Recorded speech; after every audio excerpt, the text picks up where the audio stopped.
बिस्मिल्लाहिर्रहमानिर्रहीम। Matric class new physics के हवाले से नई वीडियो के साथ हाज़िर हैं और आज हम इंशाल्लाह यूनिट 11 का न्यू टॉपिक सीइंग साउंड्स को शुरू करने वाले हैं। यूनिट 11 साउंड है हमारे पास, ठीक है। तो इसका जो नया टॉपिक हमारे पास 11.3 सीइंग साउंड्स है, ठीक है। अच्छा, यहाँ बेसिकली जो है साउंड्स की जो कैरेक्टरिस्टिक्स होती हैं जिन पर वो डिपेंड करता है, हम उनको डिस्कस करेंगे, ठीक है। यहाँ इन्होंने दो तीन मिसालें दी हैं। When we listen to a musical sound on radio we can distinguish between the notes of various instruments such as a recorder and a violin being playing. जब हम किसी म्यूज़िकल सॉन्ग को सुनते हैं तो हम डिस्टिंग्विश कर सकते हैं किसी भी आवाज़ को कि वो वायलिन की है, पियानो की है, ड्रम की है, एक्साइडर किस इंस्ट्रूमेंट की है। इसकी वजह क्या है? It is due to the varying quality of these notes. इन नोट्स की या इन आवाज़ की जो है जो चेंज होने वाली मुख्तलिफ जो क्वालिटीज़ हैं उनकी वजह से ऐसा होता है, ठीक है। फिगर 11.5 ये मुख्तलिफ नोट्स आ रहे हैं जिनमें आप देख सकते हैं एम्पलीट्यूड जो है मुख्तलिफ हैं इंस्ट्रूमेंट्स के, ठीक है। इसके अलावा फ्रीक्वेंसी जो है वो डिफरेंट है। इसके अलावा लाउडनेस वगैरह जो आगे आ जाएगा, फ्रीक्वेंसी और एम्पलीट्यूड हम पहले देख चुके हैं और आगे जो लाउडनेस वगैरह है, पिच वगैरह वो आगे आ जाए। मकसद कहने का ये है कि इसके जो नोट्स आ रहे हैं, ये निशान जो आ रहे हैं ये मुख्तलिफ हैं, जो मुख्तलिफ एम्पलीट्यूड, मुख्तलिफ वेव लेंथ, मुख्तलिफ फ्रीक्वेंसीज़ को ज़ाहिर करते हैं, ठीक है। अच्छा, 11.5 shows the waveform of the sound produced by violin, oboe and French horn, ठीक है। तीनों के इन्होंने नोट्स बनाए हैं यहाँ के, किस तरह उनके नोट्स होंगे उनके वेव के, तो तीनों में आप डिफ़र कर सकते हैं कि मुख्तलिफ हैं, ठीक है। If the loudness and the pitch of these three sounds are the same, अगर पिच और लाउडनेस है, पिच और लाउडनेस का आगे जिक्र भी आ जाएगा, ठीक है। अगर पिच और लाउडनेस दोनों की सेम हो जाती है तो तब भी हम इनको डिस्टिंग्विश कर लेते हैं इनकी क्वालिटी की वजह से, क्योंकि इनकी क्वालिटीज़ जो हैं वो डिफ़र हो रही होती हैं। अच्छा, ये बात इन्होंने थोड़ा सा पहले कर दी है, पहले हमें चाहिए था कि लाउडनेस, पिच, क्वालिटीज़ वगैरह को देख लेते, ठीक है। तो उसको डिस्कस करके हम इस पर इंशाल्लाह दोबारा वापस आएंगे। हाउ कैन दे डिस्टिंग्विश, क्यों डिस्टिंग्विश हो गई, कैसे? To understand is, let us consider figure 11.5. Most of the sounds like a voice, chirping of birds and notes from different musical instruments produce varying waveforms. इनसे जो wave बनती हैं वो different बनती हैं, ठीक है। These waveforms are produced by blending different frequencies, ठीक है। ये जो वेव फॉर्म्स हैं ये फ्रीक्वेंसीज़ को ब्लेंड करके, चेंज करके जो बनती हैं, ठीक है। उनमें कहना चाहिए कि ये यहाँ इन्होंने थोड़ा सा इसको हम देखते हैं ताकि ये अच्छी तरह तरीके से समझ में आ जाए, तो ये ठीक है। अब आप देख सकते हैं कि ये जो साउंड है कितना प्यारा इसकी वेव्स हैं, ठीक है। ये भी इसकी वेव्स भी कितनी प्यारी हैं, ठीक है। इसी तरह इसकी हैं। ये जो इनकी सफाई है ये क्वालिटी कहलाती है। क्वालिटी की डिस्कशन जो है वो सबसे आखिर में होनी चाहिए थी, पहले लाउडनेस और पिच की होनी चाहिए थी, इसलिए कि लाउडनेस और पिच सबसे पहली दो चीज़ें हैं जिनके ज़रिए हम आवाज़ को जो है वो डिफ़र कर सकते हैं, ठीक है। तो हम पहले लाउडनेस और पिच को देखते हैं, उसके बाद क्वालिटी की तरफ इंशाल्लाह दोबारा आते हैं, ठीक है। अच्छा, लाउडनेस क्या चीज़ है? It refers to ability to distinguish between a loud and quiet sound. हम दो किस्म के साउंड, जिसमें एक बहुत ज़्यादा आवाज़ है और एक बहुत कम आवाज़ है, तो हम लाउडनेस, जिस चीज़ से हम इस चीज़ को फ़र्क करते हैं, दोनों ऐसी आवाज़, एक बहुत ज़्यादा आवाज़ है और एक बहुत कम आवाज़ है जिसको हम सुनने में भी ज़रा मुश्किल होती है, ठीक है। तो इन दोनों में हम फ़र्क करते हैं लाउडनेस के ज़रिए। और लाउडनेस जो है ये आगे लिखा है डिपेंड करती है एम्पलीट्यूड पे। अगर हम यहाँ बात करें, ये आपको नज़र आ रहा है, ठीक है, यहाँ तो ये दो किस्म के साउंड्स हैं, दो किस्म की वेव्स हैं साउंड की। इसमें अगर हम देखें इन दोनों में तो ये मिडल लाइन है और ये मिडल लाइन है, ठीक है। तो यहाँ हम देख सकते हैं कि इसका एम्पलीट्यूड ये हिस्सा है, ठीक है। ये एम्पलीट्यूड जो है ये इसके एम्पलीट्यूड से ज़्यादा है, ठीक है। ये वाला जो साउंड है इसका एम्पलीट्यूड जो है वो डिस्टेंस होता है रेस्ट टू मीन पोजीशन का, ठीक है। यहाँ इसको मैं वाज़े कर देता हूँ। ये एक वेव है, ठीक है, थोड़ा सा ड्राइंग में वो है लेकिन आप बात समझ जाएंगे। और एक ये वेव, इसको, ठीक है, एक ये वेव है, ठीक है। तो ये जो है ये रेस्ट से मीन पोजीशन तक का जो डिस्टेंस है ये है एम्पलीट्यूड। इसमें भी रेस्ट से मीन पोजीशन का ये हम पहले पढ़ चुके हैं। तो आप देख सकते हैं कि इसका एम्पलीट्यूड जो है वो इसके एम्पलीट्यूड से ज़्यादा है। इट मीन्स ये वाला साउंड जो है ये ज़्यादा लाउड है और ये वाला साउंड जो है कम लाउड है। तो जितना लाउड साउंड होगा, जितनी ज़्यादा आवाज़ होगी, एम्पलीट्यूड उस आवाज़ की, उस वेव की, उन साउंड वेव्स की उतनी ही ज़्यादा होगी, ठीक है। और जितनी भी एम्पलीट्यूड कम होगा उतना जो है वो बहुत ही कम आवाज़ होगी।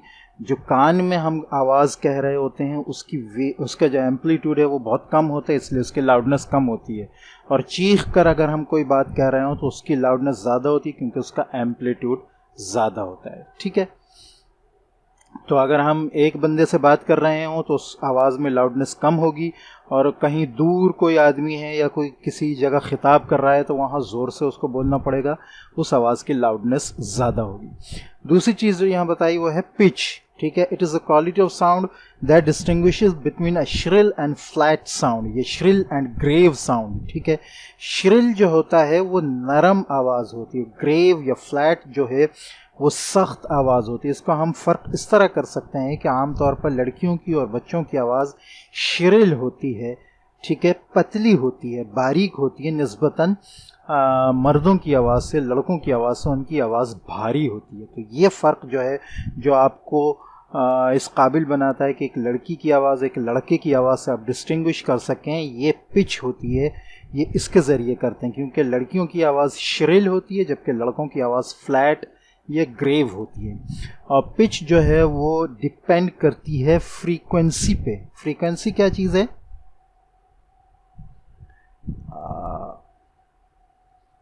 एक ये साउंड है, साउंड वेव है, एक ये साउंड वेव है, ठीक है। तो ये दोनों लाइनें आप फ़र्ज़ कर लें कि बराबर हैं, ठीक है। सपोज़ कर लें ये दोनों लाइनें बराबर हैं, ठीक है। ये जो वेव है ये चल रही है, ठीक है, और ये वेव है, ये थोड़ी सी ड्राइंग ख़राब है लेकिन आप बात को समझ सकेंगे, ठीक है। अब यहाँ जो ये वेव चल रही है इसने अपना पूरा एक साइकिल ये यहाँ तक पूरा किया, तो ये इसका हो गया 1 हर्ट्ज़, और यहाँ तक ये आई है, इधर इसने 1 हर्ट्ज़ भी पूरा नहीं किया बल्कि आप यूँ कह सकते हैं ये है 1.75 हर्ट्ज़, ठीक है। और यहाँ ये जो है इसने अपना एक साइकिल यहाँ पूरा किया, फिर दूसरा साइकिल यहाँ पूरा किया, तीसरा साइकिल यहाँ पूरा किया, और उसके बाद आता तो इसकी जो है वो है 3.5 हर्ट्ज़।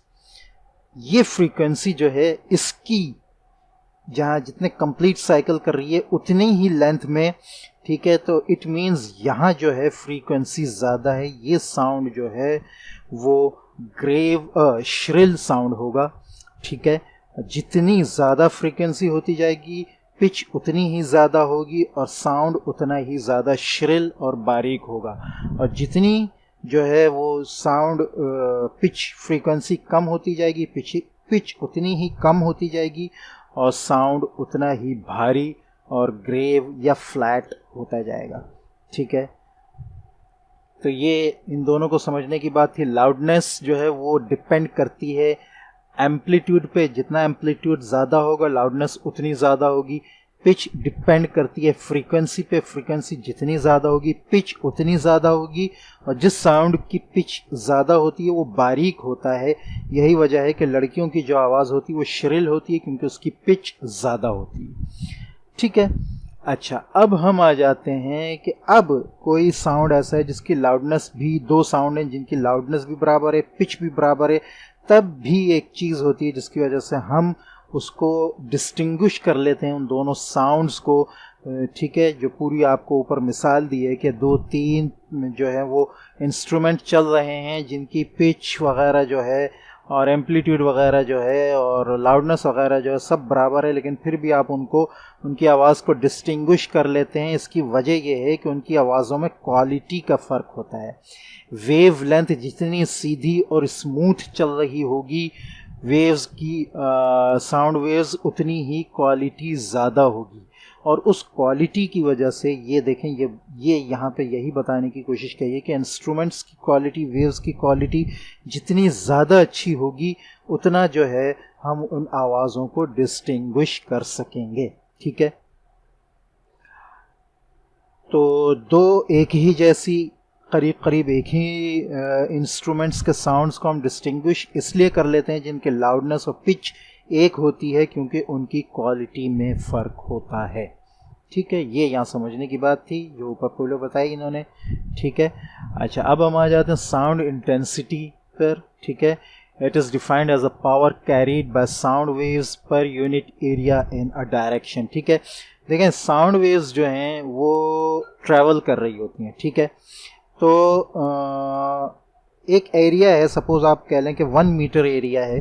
ठीक है, उसमें साउंड का जो कहना चाहिए पावर है, पावर जो वो कैरी कर रहा है वो कितना है, वो कहलाता है साउंड इंटेंसिटी। यानी यूँ कहें कि एक एरिया है, उसके अंदर साउंड की कितनी पावर जो है वो चल रही है, वो आपकी साउंड इंटेंसिटी कहलाता है। और वो डिपेंड करता है कि उस एरिया में साउंड की वेव्स कितनी हैं जो आगे बढ़ती जा रही हैं। दूसरे ये कि टाइम इंटरवल वो उसमें कितना ले रही हैं, कितनी तेज़ी से निकल रही हैं और कितनी निकल रही हैं। ठीक है, तो इन दोनों चीज़ों पर जो है ये डिपेंड करता है साउंड इंटेंसिटी। ठीक है, कि कितनी वेव्स गुजर रही हैं और कितनी तेज़ी से गुजर रही हैं। तो जितनी ज़्यादा वेव्स और जितनी तेज़ी से गुजर रही होंगी उतनी वो ज़्यादा पावर को कैरी कर रही होंगी। ठीक है, तो it is defined as a power carried by sound waves per unit area. एक एरिया में कितना पावर वो लेकर जा रही हैं साउंड की वेव्स इन अ डायरेक्शन, एक डायरेक्शन की तरफ परपेंडिकुलर टू द एरिया। ठीक है, अच्छा SI यूनिट, इसकी SI यूनिट है इंटेंसिटी की वाट पर मीटर स्क्वायर। ठीक है, which includes sound intensity is the what पर मीटर स्क्वायर। ठीक है, तो ये मेन टॉपिक था हमारा आज का। नेक्स्ट हमारा टॉपिक है नॉइज़ पोल्यूशन। ठीक है, नॉइज़ पोल्यूशन, हमारी ज़िंदगी में बहुत सारी आवाज़ें ऐसी होती हैं जो हमें खूबसूरत लगती हैं, हमारी कानों को अच्छी लग रही होती हैं और हमें उनसे सुकून महसूस हो रहा होता है, क्योंकि वो हमारे कान को अच्छा महसूस हो रही होती हैं। ठीक है, तो उनमें बहुत सारे इस किस्म के साउंड को जो इंसानी कानों को अच्छा लग रहा हो म्यूज़िकल साउंड्स कहता है, और उन इंस्ट्रूमेंट्स को जो इस किस्म की आवाज़ें निकालते हैं वो म्यूज़िकल इंस्ट्रूमेंट्स कहलाते हैं, जैसे कि रिकॉर्डर हो गया, गिटार हो गया, वायलिन हो गया, ठीक है, ड्रम वगैरह हो गए। ठीक है, तो the sound that are pleasant to our ears are called musical sound. और कुछ आवाज़ें ऐसी होती हैं जो हमारे कानों को अच्छी नहीं लगती। ठीक है, उसकी वजह ये होती है कि उनकी वेव्स डिस्टर्ब होती हैं, उनकी पिच डिस्टर्ब्ड होती है, उनकी लाउडनेस वगैरह जो ऊपर नीचे हो रही होती है, क्वालिटी ज़ाहिर है जब ये तमाम चीज़ें ख़राब है तो क्वालिटी भी ख़राब होती है। तो वो हमारे कानों को जो है, हमारे कानों की सेहत के लिए बहुत ज़्यादा मुज़िर होती हैं। वो कानों को सही तरीके से इस्तेमाल नहीं कर रही होती हैं, उस कानों को डिस्ट्रॉय कर रही होती हैं, और उससे मुख्तलिफ़ चीज़ें जो मुख्तलिफ़ किस्म की जो है गलत चीज़ें पैदा होती हैं जो आगे डिस्कस हो जाएंगी। Some sounds have unpleasant effect on our ears. ठीक है, जैसे कि गाड़ियों की आवाज़ें हैं। ठीक है, दरवाजे की आवाज़ें हैं, दरवाज़ों की आवाज़ें हैं, मशीनरीज़ हैं कुछ, उनकी आवाज़ें हैं। ठीक है, तो sound which has an unpleasant effect on our ears is called noise. वो आवाज़ जो हमारे कान पर अच्छा असर नहीं डालता नॉइस कहलाता है।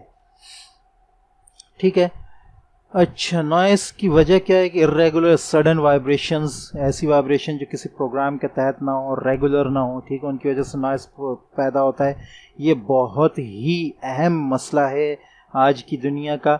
अच्छा, नॉइस जो है वो ह्यूमन हेल्थ को जो है और ह्यूमन स्पीशी को के लिए बहुत ज़्यादा नुकसानदेह है। ठीक है, उसके अलावा ये कि transportation and for example the noise of machinery की जो आवाज़ें हैं इंडस्ट्रियल एरियाज़ में, इसी तरह तेज़ आवाज़ों वाले हॉर्न हैं, ठीक है, अलार्म्स वगैरह हैं, ये जो है नॉइस लेवल को जो है बढ़ाते हैं। इससे होता क्या है, हार्म इफ़ेक्ट जो ह्यूमन हेल्थ पे होते हैं उनमें स्ट्रेस है, परेशानियां वगैरह, डिस्टर्ब कंसंट्रेशन है, हम किसी भी चीज़ पर कंसंट्रेट नहीं कर पाते, तवज्जो नहीं दे पाते, ठीक है, हियरिंग लॉस, आवाज़ सुनने की ताकत जो है वो कम हो जाती है, स्लीपिंग डिसऑर्डर, नींद ख़राब होती है, एग्रेशन, सख्त हो जाते हैं, एग्रेसिव हो जाते हैं, ठीक है, गुस्से वाले ज़्यादा हो जाते हैं, हाइपरटेंशन, दिमागी टेंशन हमारी जो है वो ज़्यादा हो जाती है, हाई स्ट्रेस लेवल, स्ट्रेस जो है वो ज़्यादा हो जाता है। तो a safe level of noise depends on 2 factors. Noise का जो सेफ लेवल है वो 2 चीज़ों पर डिपेंड करता है, the noise level and the duration of exposure to the sound, ठीक है, नॉइस लेवल क्या है और कितनी देर तक आप नॉइस में जो है वो रहे हैं। The noise level recommended in most countries is, noise level जो है वो है मुख्तलिफ़ कंट्रीज़ में जो है वो है 85 to 90 डेसिबल्स, ठीक है, इससे ज़्यादा नहीं होना चाहिए, ठीक है। डेसिबल जो है वो नॉइस की, आवाज़ की जो है यूनिट है, जिसके ज़रिए हम जो है साउंड वेव्स को जो है वो लाउडनेस को जो है वो मेजर कर सकते हैं, ठीक है। Over an 8 hour work day, 8 घंटों के अंदर आपको जो है वो 85 to 90 डेसिबल साउंड जो है वो आप बर्दाश्त कर सकते हैं। Noise pollution can be reduce to an acceptable level by replacing the noisy machinery. अगर नॉइसी मशीनरी हम हटा दें और बगैर नॉइस की मशीन लगाएं तो सुकून हो सकता है, ठीक है। यही चीज़ें इन्होंने यहाँ बताई हैं। अच्छा, आगे जो है टेबल दिया है, इसमें मुख्तलिफ़ आवाज़ों के थ्रेशोल्ड ऑफ हियरिंग, ठीक है। 0 बेल्स पर आपको आवाज़ बिल्कुल, 0 डेसिबल्स पर आपको आवाज़ बिल्कुल नहीं आएगी। विस्परिंग, हल्की हल्की आवाज़ इस किस्म की, वो 30 डेसिबल्स रखती है, ठीक है।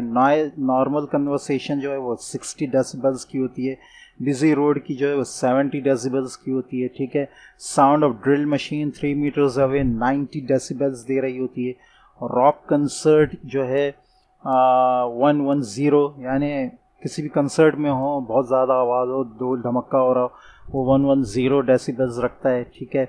डैमेज टू हियरिंग, हियरिंग को जो डैमेज करेगा उसकी जो मकदार है डेसिबल्स में 140 है, ठीक है। वेरी लाउड साउंड जो होगा वो 150 डेसिबल्स का होगा, ठीक है। अच्छा, नेक्स्ट जो हमारा टॉपिक है वो रिफ्लेक्शन ऑफ साउंड है। ज़्यादा मुश्किल नहीं है, लिहाजा इसको भी हम कवर कर लेते हैं। रिफ्लेक्शन ऑफ साउंड को हम इको भी कहते हैं। अगर हम किसी ऐसी जगह जो बहुत ज़्यादा खुली हो, या कोई पहाड़ी इलाका हो, या बहुत ही बड़ा कमरा हो, उसमें अगर हम चीखें या आवाज़ दें तो हमें महसूस होता है कि थोड़ी देर बाद हमें अपनी ही आवाज़ हम सुनते हैं, उसको महसूस करते हैं कि कोई मतलब दोबारा हमारी आवाज़ जो है हमें सुनाई देती है। उसकी वजह क्या होती है? उसकी वजह ये होती है कि जो आवाज़ की भी खुसूसियत है, आवाज़ जो है वो रिफ्लेक्ट करता है, ठीक है, सराउंडिंग्स की चीज़ों के साथ, किसी भी मीडियम के साथ, ठीक है। जब हम आवाज़ देते हैं तो अगर उसके आगे कोई मीडियम आ जाए तो वहाँ से रिफ्लेक्ट होकर उसकी वेव्स वापस आती हैं, ठीक है। तो जिसको हम रिफ्लेक्शन ऑफ साउंड कहते हैं और आम ज़बान में हम उसको इको कहते हैं, ठीक है। तो वो जो रिफ्लेक्शन ऑफ साउंड है किसी भी आवाज़ की, उसके लिए शर्त ये है कि आपको वो आवाज़ जो वेव्स साउंड की हैं वो जब वापस आ रही हों तो उसके जाने और आने में एटलीस्ट 0.1 सेकेंड्स का जो है वो वक्त ज़रूर हो, वरना आपको वो आवाज़ दोबारा सुनाई नहीं देगी, ठीक है। यानी वाइब्रेशन जो है वो हर आवाज़ की रिफ्लेक्ट हो रही होती हैं, लेकिन अगर ज़्यादा डिस्टेंस होगा, इतना डिस्टेंस जो कम से कम आवाज़ की वेव्स को जो है, यानी जब आपकी आवाज़ जो आप दे रहे हैं वो टकरा कर वापस आ रही हो तो एटलीस्ट 0.1 सेकेंड जो है वो ले रही हों। जब 0.1 सेकेंड ले रही होंगी या इससे ज़्यादा ले रही होंगी तो आपको वो आवाज़ पलटती हुई सुनाई देगी, ठीक है। इसके ज़रिए जो है हम डिस्टेंस भी बड़ी आसानी से मालूम कर सकते हैं, यही बात यहाँ बताई गई है, ठीक है। अच्छा, the repetition of the sound after reflection is known as an echo. वापस होना, दोबारा आना साउंड का रिफ्लेक्शन के बाद, ये इको कहलाता है। If you take the speed of sound हमें पता है कि 340 metre per second at the temperature of 20 degree in air, the sound travels to the obstruction and reaches back to the sound reflection after 0.1 second, ठीक है। 0.1 second में reflect होकर वापस आ रहा है। Hence the total distance covered by the sound, हम इससे इन 3-4 चीज़ों से हम जो है वो मालूम कर सकते हैं कि डिस्टेंस कितना है। ये हमारे पास स्पीड है, ये हमारे पास टाइम है, ठीक है। हमें पता है डिस्टेंस का फार्मूला स्पीड इनटू टाइम है, ठीक है। तो स्पीड हमें पता है 340 है और टाइम हमारे पास 0.1 है। तो हम जब इनको मल्टीप्लाई करेंगे तो 34 मीटर हमारे पास इसका जवाब आ जाएगा। लेकिन 34 मीटर में जो हम कह रहे हैं आवाज़, उसकी वजह ये है कि आवाज़ जा रही है और आ रही है, ठीक है। तो दोनों डिस्टेंस ट्रैवल कर रही है। इट मीन्स ये टोटल दोनों को मिलाकर 34 मीटर होगा। तो 34 को हम 2 से डिवाइड करेंगे, ठीक है। इसका हाफ लेंगे, 2 से डिवाइड करेंगे तो हमें इसका डिस्टेंस आ जाए। दस for hearing clear equals the minimum distance of the obstruction from the source of sound should be half of this distance, ठीक है। तो अगर क्लियर इको हमने सुनना है तो एटलीस्ट हमारा जो डिस्टेंस है वो 17 मीटर ज़रूर होना चाहिए, ठीक है। तो ये आज हमने जो है कैरेक्टरिस्टिक्स ऑफ साउंड, जिसको सीइंग साउंड के टॉपिक के साथ बताया था, और रिफ्लेक्शन ऑफ साउंड को कवर कर लिया है। नेक्स्ट इंशाल्लाह हम अल्ट्रासाउंड, उससे आगे के टॉपिक्स को कवर करेंगे। अस्सलामु अलैकुम वरहमतुल्लाहि वबरकातुहू।